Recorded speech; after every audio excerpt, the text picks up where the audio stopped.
Buongiorno, buonasera a tutti ragazzi, io sono Alessandro, sono un fotografo e videomaker e vi do il benvenuto in questo nuovo video. Quest'oggi parleremo di corpi macchina. Per andare più nello specifico parleremo dei corpi macchina migliori che io personalmente vi consiglio per iniziare nel mondo della fotografia e del videomaking o per fare quel passettino in più e quindi migliorare la qualità dei vostri contenuti nel 2021. Sappiate che all'interno di questa classifica, se così vogliamo chiamarla, anche se più che una classifica è semplicemente una lista dei corpi macchina che io personalmente voglio consigliarvi, ci saranno per la maggiore, anzi saranno quasi tutti, dei corpi macchina mirrorless. Questo perché ci sarà una costante all'interno di questa mia lista, ossia l'importanza del rapporto qualità-prezzo. Quindi mi baserò principalmente su dei corpi macchina che valgono più di quanto costano, che facendovi spendere relativamente poco, ovviamente poco in base al vostro budget, vi permetteranno di fare più di una cosa o vi permetteranno di fare qualcosa dannatamente bene. Quindi prima di cominciare vi comunico che qui sotto potete trovare i vari timestamps con i vari capitoli e ci saranno delle varie fasce, la fascia ultra economica, la fascia medio-alta e la fascia alta. Della fascia alta in particolare non ne discuteremo troppo perché se andate direttamente nella fascia alta significa che siete già dei videomakers, già dei fotografi, avete già i vostri gusti personali, il vostro parco ottiche e tutto il resto. Per tutti gli altri vi dirò quali sono secondo me le macchine migliori per il rapporto qualità-prezzo all'interno di quella fascia di prezzo. Sappiate che i corpi macchina più interessanti in assoluto sono in fascia medio-alta, però in fascia ultra economica c'è anche qualche piccola bomba. Quindi, detto ciò, direi che possiamo iniziare.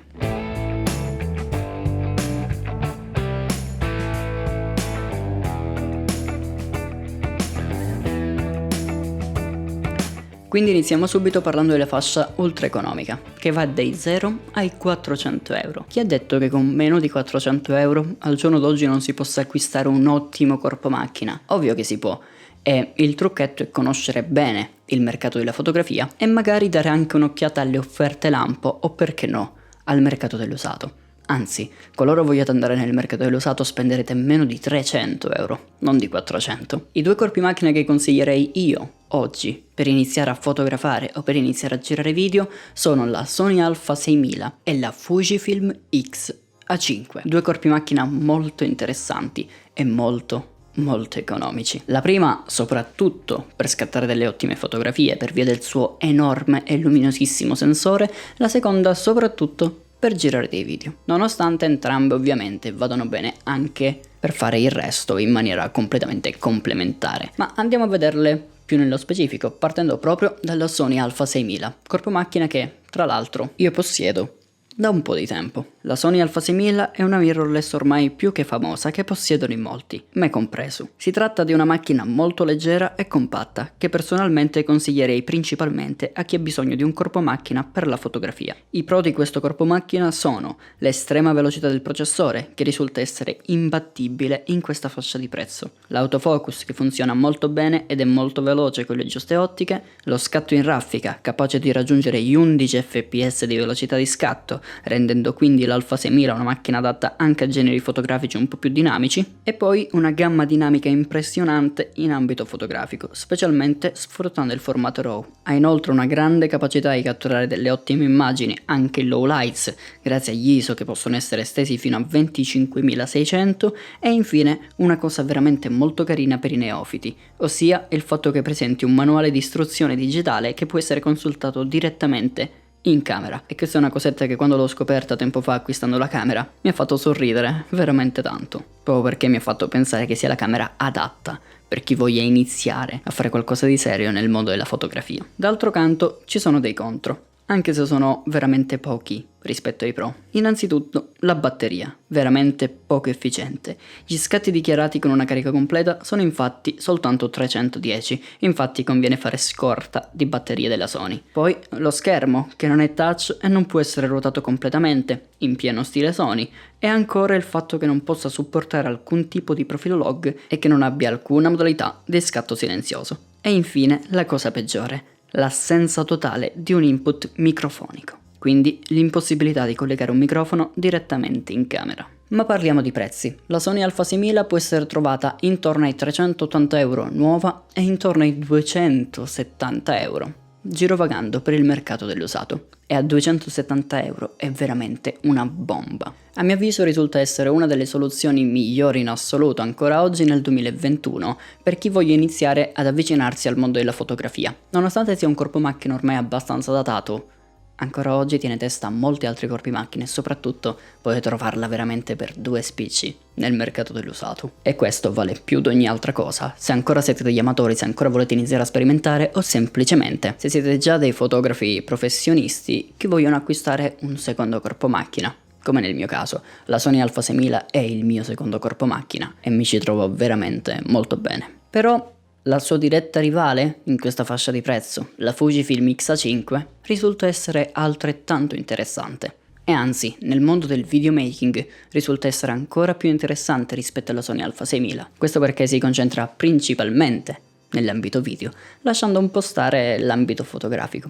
Andiamo a vederla nel dettaglio. Innanzitutto è molto piccola e leggera. Poi, a differenza di Sony Alpha 6000, può montare e sfruttare attivamente ottiche stabilizzate. Infine, a differenza della Sony Alpha 6000, presenta uno schermo LCD completamente reclinabile e un input microfonico. Quindi è possibile collegare un microfono direttamente in camera. Ergo si vede tantissimo che sia stata pensata molto di più per l'ambito video rispetto all'ambito fotografico. Di contro c'è invece che può girare video in 4K ma ad un massimo di 15 fps. E questa è ovviamente un'idiozia, in quanto per via di questo limite non girerete quasi mai, se non per fare qualche timelapse, in 4K.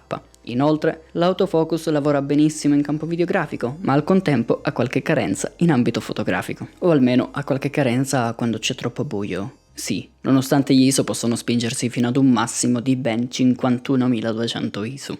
La Fujifilm X-A5, tra l'altro, oltre a essere molto simile alla Sony Alpha 6000, è praticamente uguale anche per quanto concerne la fascia di prezzo, infatti può essere trovata nel mercato come nuova a 380 euro e nel mercato dell'usato, girovagando un po', intorno ai 250. E a 250 euro, ovviamente, anche lei, se tenuta bene, se chi ve la vende l'ha tenuta abbastanza bene, risulta essere un offertone imperdibile, è assolutamente una bomba. Quindi io personalmente, sia per chi nel 2021 vorrebbe avvicinarsi al mondo della fotografia, sia per chi vorrebbe avvicinarsi al mondo del videomaking, consiglierei rispettivamente la Sony Alpha 6000 e la Fujifilm X-A5. Questo perché per l'appunto risultano essere corpi macchina molto completi ad un prezzo estremamente basso. Parliamo di meno di 400 euro nuove, mentre meno di 300 euro usate. Quindi che volete di più? Spostandoci invece nella fascia di prezzo economica che va dai 400 ai 600 euro, troviamo innanzitutto l'evoluzione della Fujifilm X-A5, la Fujifilm X-A7. Un corpo macchina molto interessante sotto vari punti di vista. Una macchina che innanzitutto presenta un display più grande dei precedenti e completamente articolato, ma anche una macchina che riesce a catturare delle immagini con un livello di dettaglio e qualità impressionanti in campo fotografico, specialmente per via della sua grande gamma dinamica. Ha inoltre la possibilità di registrare veramente in 4K a 30 fps e offre tutto ciò ad un prezzo estremamente basso. Di contro invece posso dirvi che non presenta l'Electronic Viewfinder, quindi non potrete comporre aiutandovi con il mirino.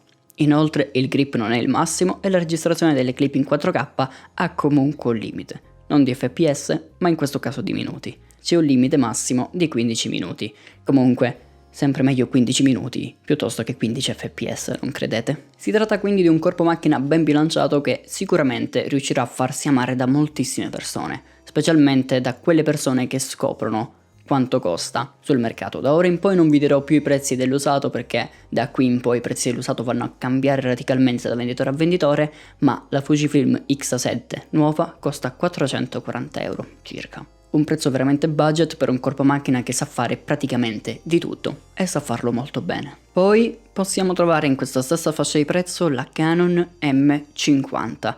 Ora, io so benissimo che Canon non è ben vista nel mercato delle mirrorless, però questa macchina in particolare secondo me ha molti punti forti e soprattutto può montare le ottiche per Canon EFM, che sono tutte ottiche estremamente fighe, che riescono a catturare tantissimi dettagli e che sono costruite estremamente bene. Il prezzo, come al solito in casa Canon, è abbastanza altino, però la Canon può dirci qualcosa, quindi parliamone. Canon M50. I pro di questo corpo macchina sono In primis il fatto che sia la soluzione più economica in assoluto per girare degli slow motion di qualità a 1080 pixel, grazie al fatto che a quella risoluzione può girare fino a 120 fps massimi, mantenendo comunque tantissimi dettagli. Poi lo schermo che è anche in questo caso completamente orientabile, in pieno stile Canon. E infine l'autofocus che può essere controllato grazie al touchscreen e la grande qualità di tutte le lenti compatibili con il suo innesto, le FM. Di contro invece c'è da dire che soffre tantissimo in condizioni di scarsa luce, la batteria dura veramente pochissimo, conviene quindi farne scorta e infine, nonostante le ottiche disponibili per FM siano qualitativamente eccellenti, sono anche purtroppo veramente poche. La Canon EOS M50 può essere trovata sul mercato intorno ai 500 euro. Lo ammetto, forse un prezzo abbastanza altino, però garantisce la qualità costruttiva made by Canon e garantisce di poter montare le ottime ottiche per FM.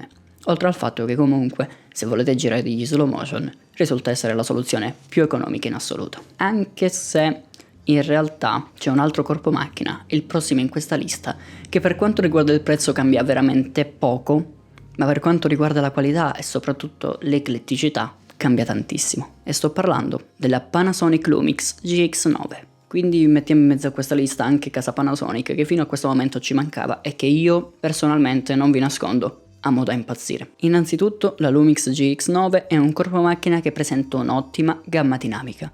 Poi si tratta anche della prima camera tra queste che può girare delle clip seriamente in 4K, grazie al fatto che il 4K che tira fuori la GX9 non viene mozzato da ridicoli limiti, né di tempo né di framerate. Ha poi un bellissimo e comodissimo mirino tiltabile e presenta la stabilizzazione ottica su 5 assi direttamente in camera. Quindi in campo video, grazie anche all'ottimo 4K, siamo 1000 passi avanti rispetto a tutte quelle di cui abbiamo discusso finora.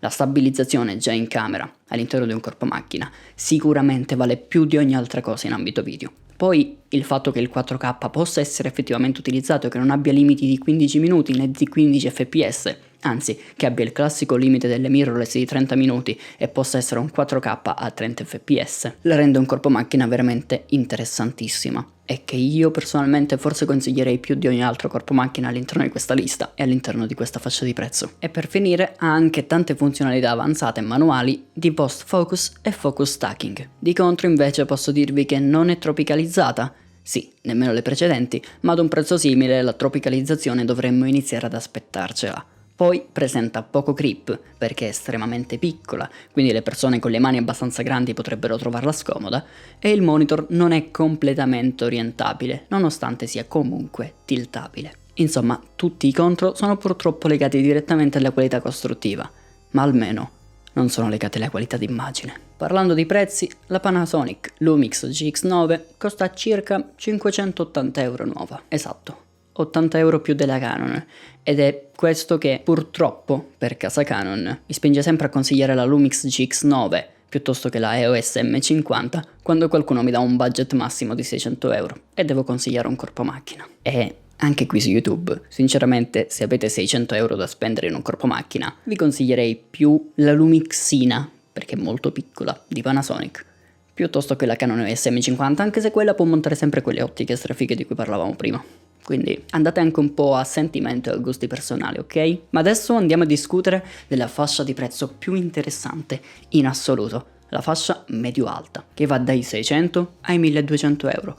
Questa volta qualunque macchina prendiate in questa fascia di prezzo sarà estremamente interessante e sarà un investimento vero e proprio. Quindi se siete arrivati fin qui o avete skippato fin qui, bene, significa che probabilmente vi siete dato un giusto budget per acquistare uno di quei corpi macchina che vi resterà per 5-6 anni, uno di quei corpi macchina immortali che valgono sicuramente la spesa e che vi permetteranno di fare tutto ciò di cui avrete bisogno. Uno di quei corpi macchina che, qualora vogliate poi in seguito, in futuro, fare un upgrade, vi resterà sicuramente come corpo macchina secondario. Questo perché le tre camere di cui discuteremo sono tutte e tre molto performanti e molto fighe, a modo loro, anche se molto diverse tra di loro sotto vari punti di vista, anche perché saranno di tre marchi differenti. Quindi sappiate che in questo caso sono tutte e tre molto interessanti, dovrete andare anche un po' a seguire il vostro cuore e i vostri particolari interessi, quindi dovrete andare a seguire ciò che vi piace fare, il tipo di macchina che vorreste avere e tante altre cosette simili. O magari, se avete già una macchina e volete fare un upgrade, anche il parco ottiche che possedete già, perché in quel caso se avete delle ottiche Sony, per dire, conviene comunque buttarsi su Sony, perché così potrete utilizzare gli obiettivi che possedete già. Semplicemente. Ma, bando alle ciance, andiamo avanti. Iniziamo col botto restando proprio fissi su casa Panasonic, parlando della Panasonic Lumix G100. La Panasonic Lumix G100, esattamente come la precedente Panasonic, è un'altra micro 4 terzi con tantissimi pregi, iniziando dal fatto che è veramente minuscola e ciò la rende ovviamente perfetta per i vlogger o per le persone che hanno bisogno di un corpo macchina per video o fotografie di viaggio. Anche lei inoltre presenta un'ottima gamma dinamica, ma ha qualcosa in più, sia rispetto alla GX9 sia rispetto a tutte le altre, ossia l'audio del microfono in camera non è assolutamente male e questo è possibile grazie alla tecnologia Audio OSO, che consiste nell'utilizzo simultaneo di 3 microfoni installati direttamente in camera. Inoltre il display in pieno stile Panasonic è completamente orientabile, anche in questo caso. Di contro posso dirvi invece che anche qui il 4K a 30 fps viene limitato moltissimo dai 10 minuti di registrazione massima, e sempre in 4K l'immagine verrà croppata. Infine la stabilizzazione in camera è solo elettronica. Lo so, sembra abbia molti contro, soprattutto rispetto alla Panasonic di cui abbiamo parlato precedentemente che costava di meno, ma sono tutti contro legati al 4K se ci pensate. Quindi, qualora non abbiate bisogno di girare in 4K, sappiate che questa macchina è una delle più comode in assoluto da portarsi in giro, perché è veramente piccolina e vi permette di fare tutto ciò che vorreste fare in Full HD girando video o in ambito fotografico. In ambito fotografico è una bomba, specialmente per via della sua gamma dinamica e di conseguenza dei RAW che riesce a tirare fuori. E poi il fatto che riesca a catturare un audio decente anche senza collegare dei microfoni esterni, quello per chi viaggia probabilmente vale più di ogni altra cosa.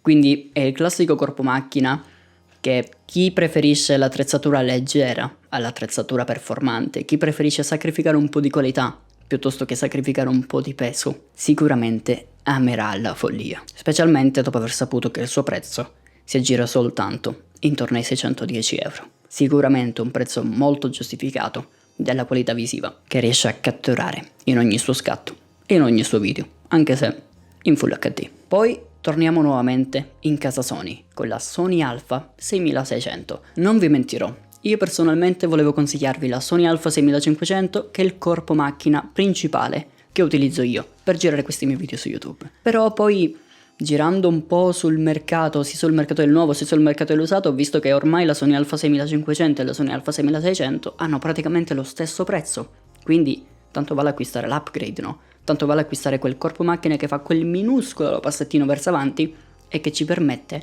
di tirar fuori comunque delle immagini e dei video qualitativamente eccelsi spendendo lo stesso denaro. Quindi Sony Alpha 6600 piuttosto che Sony Alpha 6500. La Sony Alpha 6600 ha tantissimi pro per via della sua natura ben bilanciata e estremamente eclettica. Andiamo quindi a vedere i più importanti. Il sensore è la cosa più importante di tutte, presenta un'enorme profondità cromatica e riesce a catturare tantissima luce e di conseguenza tantissimi dettagli, e ciò la rende ottima sia per la fotografia sia per il videomaking, sia in condizioni di luce favorevole che in low lights. Anche grazie agli ISO che in maniera completamente folle possono spingersi fino a 102.400. Infatti questa è la macchina che io personalmente consiglierei alla classica persona che come me vuole fare un po' di tutto, senza dover sacrificare troppa qualità in nessun ambito. L'autofocus sfrutta la tecnologia Eye Detection e funziona benissimo. È presente una stabilizzazione interna a 5 assi e c'è anche una grande novità. Qui abbiamo, oltre al classico jack da 3.5 mm per il microfono, anche un altro jack per monitorare l'audio in cuffia. Infine, la durata della batteria risulta essere finalmente decente, a discapito delle altre Sony. Ma ovviamente ci sono anche dei contro. Andiamoli a vedere insieme. Intanto una cosa che non riesco a spiegarmi, il fatto che nonostante sia una macchina costruita abbastanza di recente, abbia ancora la presa di ricarica micro USB, anziché Type-C. Che fastidio. Poi il monitor misura soli 3 pollici e non è completamente orientabile, quindi sarà difficile vedere a schermo tutti i dettagli che la camera catturerà e sarà impossibile vedere se stessi per vloggare. Infine, al solito, è risaputo che i menu di Sony facciano abbastanza schifo. Anche in questo caso è così. quindi sarà abbastanza difficile orientarsi. La Sony Alpha 6600 al momento viene venduta ad un prezzo di circa 1000 euro, un prezzo più che onesto se volete sapere cosa ne penso io, per ciò che offre, per via del fatto che è una macchina completamente ben bilanciata, che come ho detto prima permette di fare praticamente di tutto e permette di farlo senza dover sacrificare necessariamente troppa qualità sia in ambito fotografico sia in ambito videografico. Ma nella stessa fascia di prezzo c'è anche un'altra macchina estremamente eclettica che in ambito video se la cava ancora meglio e in ambito fotografico riesce comunque a tirar fuori degli ottimi RAW, tutto ciò spendendo poco di più. E nonostante io abbia una Sony Alpha 6500 e una Sony Alpha 6000, quindi nonostante, come potrete immaginare, io ami casa Sony, probabilmente consiglierei a chi volesse fare quel passettino avanti e comprare un'ottima macchina fotografica, un'ottima videocamera, che gli rimarrà per anni ed anni. Sto parlando di una macchina di cui abbiamo già discusso su questo mio canale, senza nascondere un po' di hype, prima della sua uscita, ossia la Fujifilm X-T4. Questa è in assoluto la mirrorless più completa sotto i 2000 euro, sotto ogni punto di vista. Riesce ad essere in molti casi più eclettica di quelle che troveremo in fasce alte e come la Sony Alpha 6600 è ottima per scattare e girare praticamente ogni genere. Il corpo macchina è robusto ed è di ottima qualità. Il sensore è luminosissimo, quindi nonostante abbia un range di ISO massimo e consigliato inferiore rispetto alle Alpha 6600, risulta essere comunque ottima anche per scatti in low lights. Il display è completamente articolato, perfetto quindi per ogni genere, e presenta la tanto discussa stabilizzazione IBIS, che funziona veramente da Dio. L'autonomia delle batterie è stata raddoppiata e in Full HD puoi seguire slow motion a 240 fps, mentre in 4K può spingersi addirittura fino a 60 fps. Un sogno per ogni videomaker, soprattutto all'interno di un corpo macchina tanto piccolo. Inoltre il rapporto qualità-prezzo è impressionante e la rende molto conveniente. Ci sono dei contro, anche questa macchina presenta dei contro, sono pochissimi ma ci sono. Gli unici contro sono infatti che l'uscita audio tramite jack è disponibile solo sfruttando un adattatore e che le prestazioni della F vengono limitate dalla scelta della lente. La Fujifilm X-T4, inutile sottolinearlo, è veramente una bomba. 4K a 60 fps per una macchina che costa tanto poco? Non c'è niente da ridire, sicuramente ne vale la pena. Quindi a questo punto voi vi chiederete quanto costa la Fujifilm X-T4? Bene ragazzi, costa soltanto 200 euro in più rispetto alla Sony Alpha 6600, 1200 euro in tutto. E no, non sto scherzando. Lo so che si tratta di un prezzo completamente folle perché si tratta di un corpo macchina che permette, esattamente come l'Alpha 6600, di fare tutto e di farlo bene. Quindi se avete un budget di 1200 euro, se avete un budget di 1500 euro, Fujifilm X-T4, tutta la vita. Nonostante la Sony Alpha 6600 sia veramente interessante e abbia quell'ingresso per il monitoraggio dell'audio tramite la cuffia che è veramente interessante e molto intrigante. Però se utilizzate un registratore esterno, X-T4 risulta essere molto più interessante. E lo dico da persona che possiede due Sony, quindi potete fidarvi, non sono minimamente di parte. Della fascia alta invece trovo sia inutile parlarne, come avevo preannunciato all'inizio di questo video. Infatti chi vuole acquistare una macchina di fascia alta probabilmente sa già a cosa vorrà andare incontro, sa già che tipo di macchina vorrà acquistare. Questo perché chi vuole acquistare una macchina di fascia alta possiederà già il proprio parco ottiche, avrà già le proprie preferenze in campo fotografico, in campo videografico, avrà più a cuore la pasta di una certa macchina, di un certo sensore, la profondità cromatica, i colori di un'azienda. Sono tutte molto diverse tra di loro anche tecnicamente da questi punti di vista. Quindi sicuramente qualcuno che vuole spendere tanti soldi per un corpo macchina sa già cosa sta andando a comprare. Però nonostante questo voglio almeno dirvi quali sono le mie macchine preferite in questa fascia di prezzo che va oltre i 1200 euro, senza salire estremamente intorno ai 4000 euro, insomma senza parlare della Canon R5. Ecco, e all'interno della fascia alta, attenzione, c'è una reflex. Questa prova il fatto che io non odi minimamente le reflex e che quando c'è un corpo macchina che per quanto riguarda il rapporto qualità-prezzo risulta essere molto interessante, ne parlo tranquillamente. Bene, le mie macchine preferite della fascia alta sono Sony A7S III, Panasonic Lumix S5 e Canon 5D Mark IV.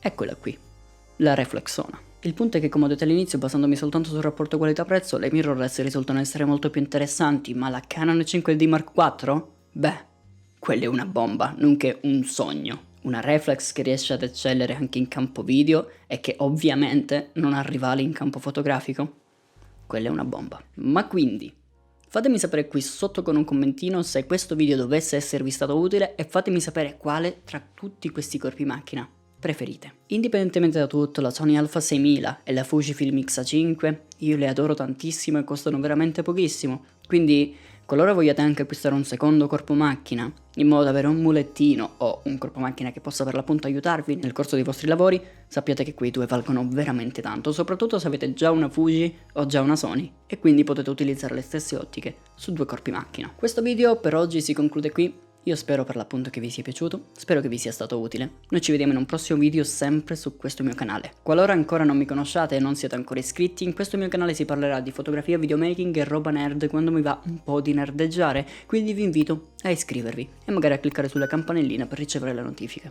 Detto ciò, noi ci vediamo sempre su questo mio canale in un prossimo video. Alla prossima gente, bye bye.